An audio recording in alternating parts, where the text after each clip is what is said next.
A quote by J.R.R. Tolkien from The Fellowship of the Ring: "Not all those who wander are lost."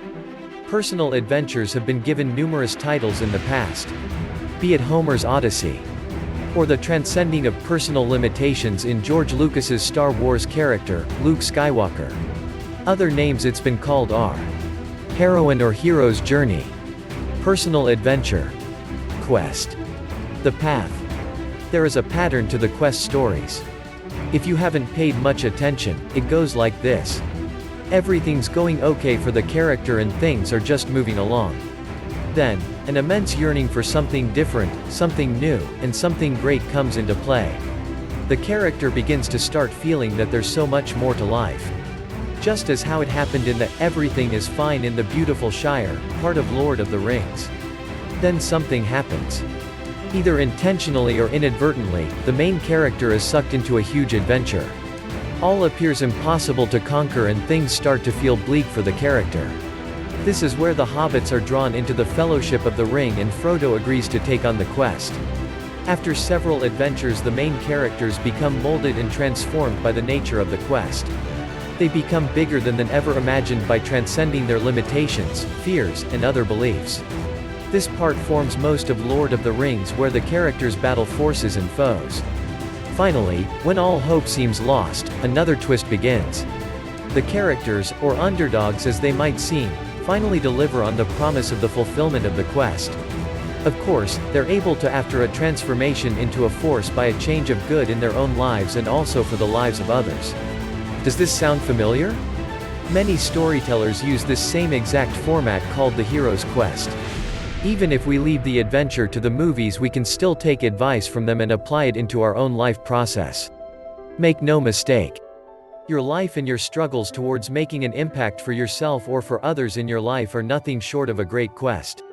They are in a heroine's journey with you as the protagonist at the center of things. It is your own story to script as you choose. On your quest. Even though you are not slaying real dragons, you are transcending metaphorical dragons in the form of limitations. You are continually faced with your deepest fears like Luke Skywalker did in The Empire Strikes Back. You may not identify with the classic quest story, but you face formidable setbacks and failures that you have to get past. Your quest may look like ups and downs or like the waves of an ocean. You will discover new aspects and strengths. You will uncover weaknesses that you did not know existed. What are some motivating and inspiring ideas that you can take along with you on your unique quest?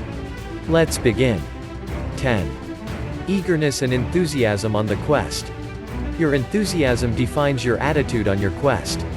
Like Jim Rohn once said, we should try to become millionaires, not to become rich, but to gather the experience that task would lead us through. It takes discipline and perseverance to make, keep and manage finances.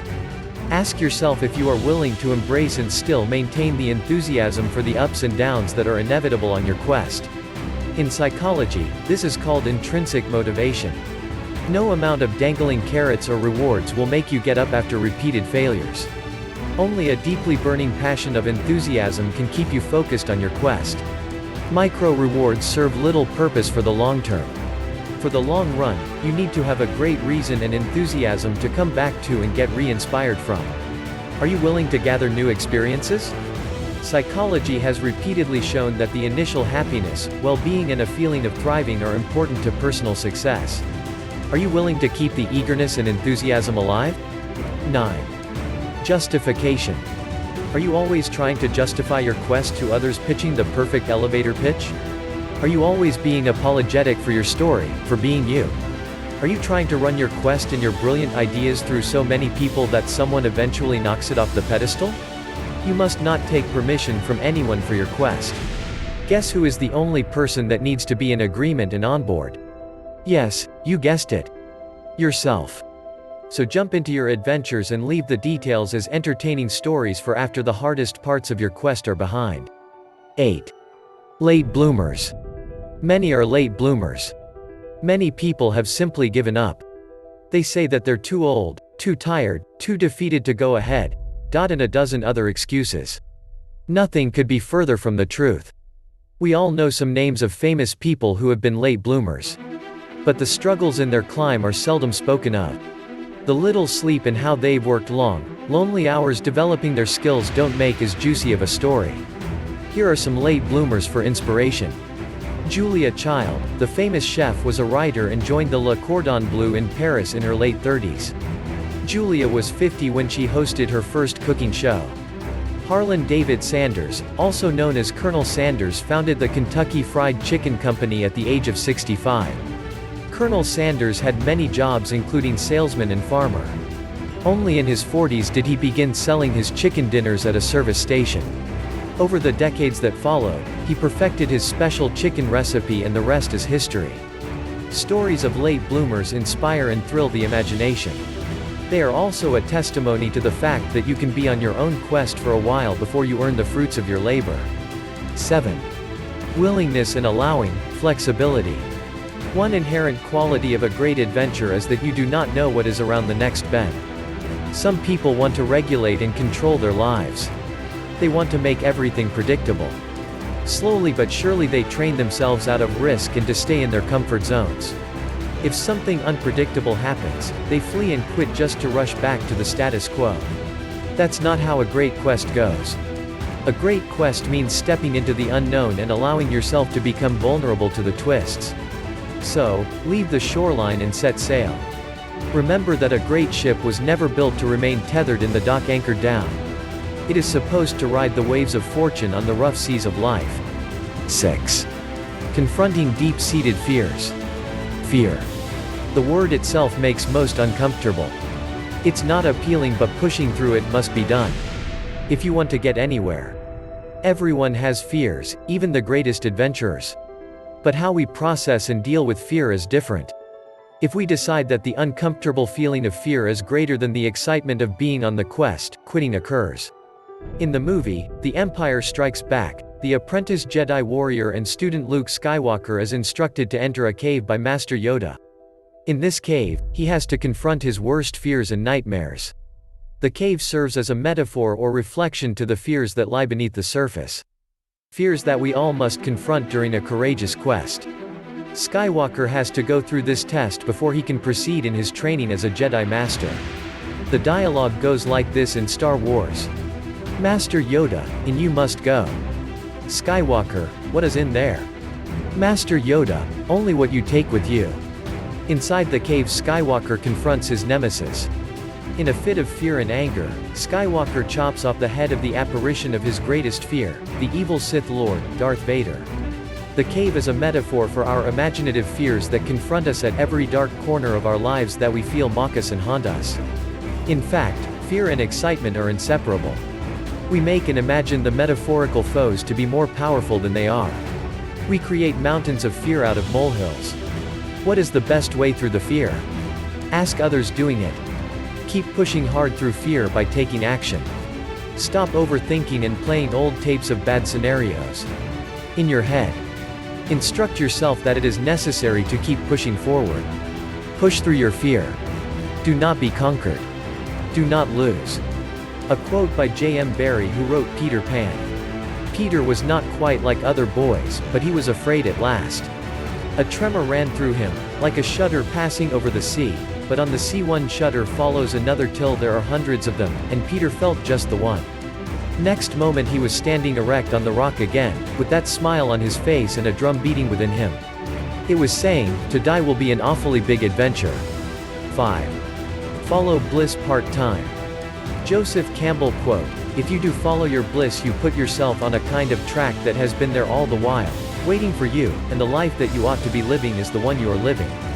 Follow your bliss and don't be afraid, and doors will open where you didn't know they were going to be." I know. Follow your bliss and follow your passion have become so cliché. Very similar to how people say, awesome, using it as a word filler.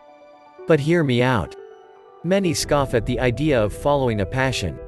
They've become stuck in jobs they hate to pay bills. That is not living, that is existing.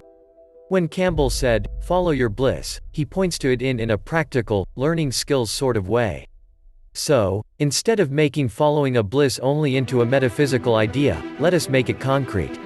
What are the skills that you need to follow your bliss?